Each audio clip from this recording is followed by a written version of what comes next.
নমস্কার দর্শক বন্ধুরা, আপনাদের সকলকে জানাই এই চ্যানেলে অনেক অনেক সুস্বাগতম। আজকে আমাদের ভিডিওর এই উদ্দেশ্য হলো গায়ত্রী মন্ত্র জপ, গায়ত্রী মন্ত্র সম্পর্কিত আলোচনা। কিভাবে গায়ত্রী মন্ত্র জপ করলে আপনাদের বাড়বে বুদ্ধি, উন্নত হবে জীবন, সেই সম্পর্কিত আলোচনা থাকবে এই ভিডিওটিতে। গায়ত্রীকে বেদমাতা বলা হয়ে থাকে। তার থেকে বেদ এবং অন্যান্য শাস্ত্রের উৎপত্তি হয়েছে। স্বয়ং ত্রিদেব তার আরাধনা করেন। গায়ত্রী মন্ত্র জপ করলে একাধিক শুভ ফল লাভ করা যায়, কিন্তু এই মন্ত্র জপেরও কিন্তু নির্দিষ্ট নিয়ম রয়েছে, যা সকলেরই জানা উচিত। তবে নিয়ম মেনে মন্ত্র জপ না করলে সম্পূর্ণ ফল থেকে আপনারা বিরত থাকবেন। তাই জেনে নিন এই জপ মন্ত্র পড়ার সঠিক নিয়ম। হিন্দু শাস্ত্র অনুযায়ী সুখ শান্তি লাভের জন্য প্রতিদিন গায়ত্রী মন্ত্র জপ করার পরামর্শ দেওয়া হয়। পৌরাণিক কাহিনী অনুযায়ী জ্যৈষ্ঠ মাসের শুক্লপক্ষের একাদশী তিথিতে কিন্তু গায়ত্রী প্রকট হয়েছিলেন। গায়ত্রী মন্ত্র জপের বিশেষ গুরুত্ব উল্লেখ করা হয়ে থাকে। এই মন্ত্র জপ করলে বুদ্ধি তীক্ষ্ণ হয়, চাকরি ব্যবসায় লাভ অর্জন করা যায়। সারাদিন এই মন্ত্র জপ করতে না পারলে 108 বার এই মন্ত্র একবারেই জপ করে নিন। তবে গায়ত্রী মন্ত্র জপ করার সময় কিছু নিয়ম পালন করা উচিত, তা না করলে পূর্ণ ফল লাভ করা যায় না। গায়ত্রী মন্ত্রটি জানুন। ওম ভূর্ভুবঃ স্বঃ তস্সবিতুর্বরেণ্যং ভর্গো দেবস্য ধীমহি ধিয়ো ইয়ো ন প্রচোদয়াৎ।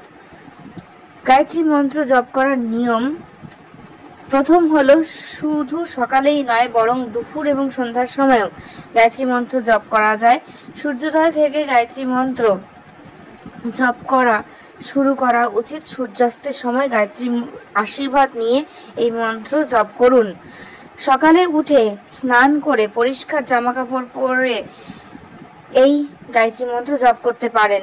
মেঝেতে বসে এই মন্ত্র কখনোই জপ করবেন না, কোনো আসন বিছিয়ে নিন। সকালবেলা পূর্ব দিকে মুখ করে, সন্ধ্যাবেলা পশ্চিম দিকে মুখ করে এই মন্ত্র জপ করা উচিত। কিভাবে জপ করবেন? গায়ত্রী মন্ত্র সবসময় রুদ্রাক্ষের মালা জপ করবেন। জোরে জোরে এই মন্ত্র জপ করা উচিত নয়। গায়ত্রী মন্ত্র জপ করার সময় শুরু এবং শেষে শ্রী উচ্চারণ করুন। জানেন কে এই গায়ত্রী মাতা? গায়ত্রীকে বেদমাতা মনে করা হয়। তিনি 4 বেদের উৎপত্তি ঘটান। গায়ত্রী মন্ত্রে 4টি বেদের সারমর্ম লুকিয়ে রয়েছে। ব্রহ্মা, বিষ্ণু, মহেশ্বর তাদের আরাধনা করেন।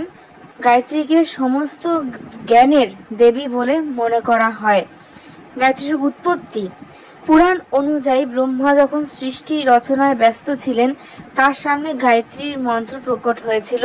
তিনি সর্বপ্রথম গায়ত্রী মাতাকে আহ্বান জানান। তিনি মুখ থেকে গায়ত্রী মন্ত্র ব্যাখ্যা করেন। এইভাবেই গায়ত্রী প্রকট হন। গায়ত্রীর মাধ্যমে 4 বেদ, শাস্ত্র এসবের জন্ম হয়। উল্লেখ্য, চলতি বছর কিন্তু সর্বার্থ সিদ্ধি যোগে গায়ত্রী জয়ন্তী পালন করা হবে। এদিন গায়ত্রী জয়ন্তী জপ করলে বা গায়ত্রী মন্ত্র জপ করলে প্রভূত সুফল লাভ করবেন সমস্ত মানুষজন। তো আজকের ভিডিওর উদ্দেশ্য এতটুকুই। যদি ভালো লেগে থাকে তবে অবশ্যই একটি লাইক করবেন, কমেন্ট করবেন, সাবস্ক্রাইব করে পাশে থাকবেন।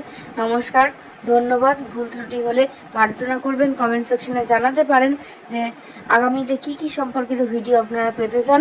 সাবস্ক্রাইব করে পাশে থাকবেন, শেয়ার করে দেবেন সকলের সাথে। নমস্কার।